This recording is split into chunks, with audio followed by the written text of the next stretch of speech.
So ఇప్పుడే మనకి update అయితే రావడం జరిగింది. అన్నీ మూసివేత. తెలంగాణ వ్యాప్తంగా మొత్తం మద్యం దుకాణాలు బంద్. ఇప్పుడే అఫీషియల్ న్యూస్. కీలక ఆదేశాలు కూడా జారీ.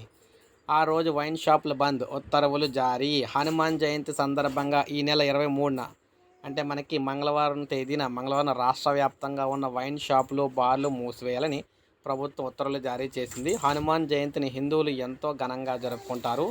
వీధిన కూడా ర్యాలీ తీస్తూ హనుమాను నామ జపం చేస్తూ ఉంటారు. ఈ క్రమంలో మద్యం దుకాణాలు తెరవకూడదని ప్రభుత్వం ఉత్తర్వులు జారీ చేసింది. నిబంధనలు ఉల్లంఘించి ఎవరైనా దుకాణాలు తెరిస్తే కఠిన చర్యలు ఉంటాయని కూడా పోలీసులు అయితే హెచ్చరించారు. సో తెలంగాణ వ్యాప్తంగా మనం చూసుకున్నట్లయితే తెలంగాణ వ్యాప్తంగా వైన్ షాపులు బంద్ అయితే ఉంటున్నాయి. మంగళవారం రాష్ట్ర వ్యాప్తంగా వైన్ షాపులు అయితే బంద్ ఉంటాయన్నమాట. ఇప్పుడే మనకు అప్డేట్ వచ్చింది. ప్రతి ఒక్కరూ లైక్ చేశారనుకోండి, మనకి ఇటువంటి ఇంపార్టెంట్ అప్డేట్స్ మీకు వీడియో రూపంలో అందిస్తూ ఉంటాను నేను.